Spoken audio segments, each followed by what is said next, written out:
హరే కృష్ణ. శ్రీమద్ Bhagavad Gita second chapter 11th శ్లోకం అర్థము భాష్యము తెలుసుకుందాం. శ్రీ భగవాను వాచ అశోచాన్యన్వశోచత్వం ప్రజ్ఞావాదాంశ భాషసే గతాసునాగతాశూంచ నాను శోచంతి పండితాః.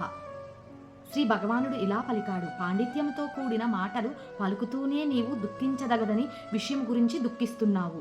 వివేకవంతులు జీవించి ఉన్న వారి గురించి కానీ మరణించిన వారి గురించి కానీ దుఃఖించారు. భగవానుడు వెంటనే గురుస్థానాన్ని స్వీకరించి పరోక్షంగా మూర్ఖుడని పిలుస్తూ శిష్యుణ్ణి మందలిస్తున్నాడు. నీవు పండితుల్లాగా మాట్లాడుతున్నావు, కానీ పండితునైనవాడు అంటే దేహం అంటే ఏమిటో ఆత్మ అంటే ఏమిటో తెలిసినవాడు. దేహము ప్రాణంతో ఉన్న స్థితికి గాని మరణించిన స్థితికి గాని ఏ స్థితి కొరకు దుఃఖించడని తెలుసుకోవడం లేదు అని భగవానుడు ఇలా పలికాడు. తరువాత అధ్యాయంలో వివరించబడినట్లుగా జ్ఞానం అంటే భౌతిక పదార్థము ఆత్మ ఈ రెండింటిని నియంత్రించిన వాడికే తెలుసుకోవడమని అర్థం.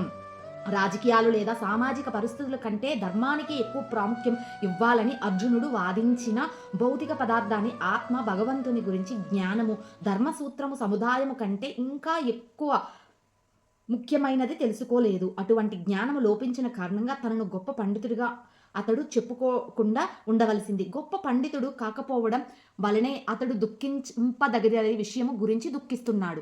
దేహము పుట్టి ఇవాళ రేపు నశిస్తుంది కనుక అది ఆత్మ అంతగా ముఖ్యమైనది కాదు. ఇది తెలిసిన వాడే నిజంగా పండితుడు. భౌతిక దేహ స్థితి ఎట్లా ఉన్నప్పటికీ అది అతనికి దుఃఖ కారణము కాదు. హరే కృష్ణ.